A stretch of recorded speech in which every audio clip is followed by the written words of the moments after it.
So what do Billy the Kid, Ulysses S. Grant, and Kit Carson all have in common? The answer is the stagecoach. More to the point, the Butterfield Overland Stagecoach. While they may not have ridden it together, all three of them took stages on the exact same route as the Butterfield, especially cutting through the New Mexico territory and stopping at the small southwest town of Mesilla. We're here to visit one of the stopping points of that stage, the La Posta de la Mesilla restaurant. La Posta is found at 2410 Calle de San Albino in the small town of Mesilla, New Mexico, just north of the Texas-New Mexico border. Out in the street, it's pretty evident that this is an old building. As one of the original stage stops for the Butterfield Stagecoach, it's got tons of history just waiting to be discovered. Inside, guests are greeted with a luxurious entrance, tropical birds, and decor reminiscent of the days when the stage still pulled up to the front door. But we were here to see this, the Corn Exchange Cantina. Rumor has it that drinks have been served in this room for close to 150 years. We met with the owner of La Posta, Tom Hutchinson, to find out the history of the cantina and his restaurant. It's back in what we consider our heyday, which was the 1860s and 70s. La Posta was a stop on the Butterfield Stagecoach line. As the stagecoach would pull up, the passengers would get out. They would come in here and sign the book, and then they would proceed out into the courtyard, where a room right next to us was a very fine dining restaurant in the old days. And it's prominently, it's identified prominently as one of the best restaurants back in those days. It had fish, pork, fresh meats, just really, really neat stuff. You wouldn't expect the kind of food that's on this particular menu to have flourished back then. Yeah. But it was available to the folks that came on the stage coach and stayed here that night. But the Corn Exchange also served as a saloon at night. Actually, being when it wasn't a restaurant, was the Bean Saloon. Serving as a stagecoach stop in the 1800s, the Corn Exchange and Bean Saloon saw a number of historical characters pass through the doors. What I have here is a former hotel register for the Corn Exchange Hotel. Let me get on my glasses here. And there's a few pages from 1875 through 1876, and there's some notable people that stayed here. U.S. Grant from Washington City, Washington, D.C. Yeah. So President Grant actually stayed here as President of the United States. And I see here it shows areas where it says paid. It doesn't look like he... maybe he got his paid. meal comp or his room comp. But as you go through here, you see other prominent folks like A.J. Fountain. You see Governor Astle from Santa Fe. And there's just pages of prominent people that have stayed when it was the Corn Exchange Hotel. In fact, President Grant stayed here twice. So if these walls could talk. The Corn Exchange continued to serve food and drink to tired stagecoach passengers long into the late 1800s. But in the early 1900s, it ceased operations as a restaurant, cantina, and hotel. Katie Griggs started La Posta in 1939. Her great uncle was one of the first prominent merchants in Mesilla.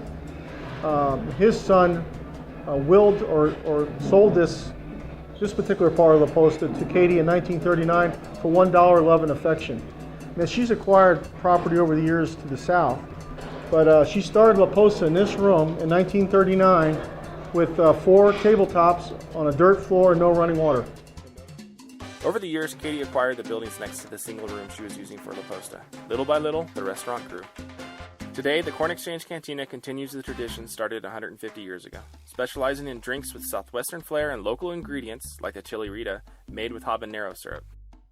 People who have it, they're like, chili, ooh, chili in my margarita, but once they taste it, it's got a great kick on the back end, and it's just a little bit of that flavor and a great local product, blackberry habanero sauce, which we also have.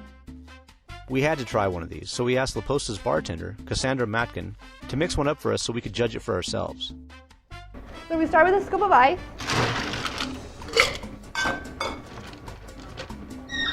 Half an ounce of squeezed lime juice, fresh squeeze.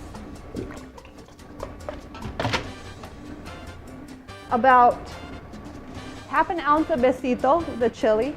Half an ounce of orange liqueur, maple Patron.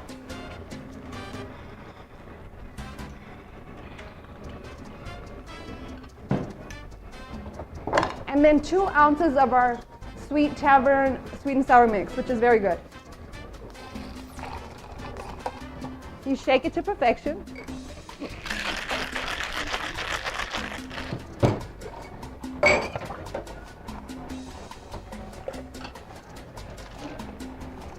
we go. Pour it straight on in. Perfect. Garnish it with the lime, and it's ready to go. And that is our Chile-rita. Should I get the salt? Oh yeah, get the salt on there. I say a margarita is not a margarita without salt. That's like an enchilada with no cheese. The drink sweetness hits you first, finally finished by a spicy tingle all the way down the back of your throat. It's a good balance of hot and sweet. And the best thing about it is it's all local. Befitting their location, La Posta features over 100 tequilas, including some of the most premium brands available.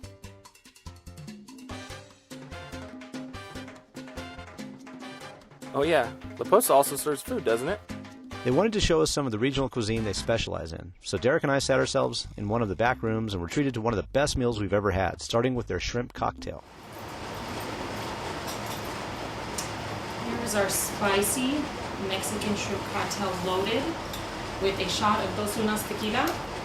In our shrimp cocktail we have onions, jalapenos, cucumber, celery, and it is topped off with avocados. What are we supposed to do with the shot? You actually added in there. Oh. That was followed by their Tostada Compuestas, which they've been serving since 1939. Here is our Tostadas Compuestas, which originated here in 1939 when Katie Griggs Convenience opened the restaurant. And our chef, Leo Marquez, who's worked here for over 38 years, prepared this for you. And what it is a fried corn tortilla cup with whole beans inside and our red chili con carne topped with lettuce, tomato, and cheddar cheese. Our red chili we do make here from scratch, the old-fashioned way. We take the dried red chili, we hydrate it for about 3 hours, soak it in water, put it in a blender, and then take it through a strainer and get all that chili out. Add a little flour for thickening and oil, no spices. What you're going to taste is just the red chili and the marinated pork. Following those, we tried the fajitas, fried strips of steak, peppers, and onions.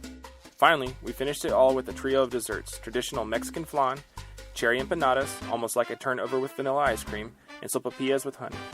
La Posta is as true to its roots as a place can get. The hospitality shown to weary travelers is reflected today in the Corn Exchange Cantina. From the care they give drinks to the ingredients they use, and the history and story that is La Posta can go on and on. It's worth a trip just to walk in the same footsteps of people you've normally only read about in history books.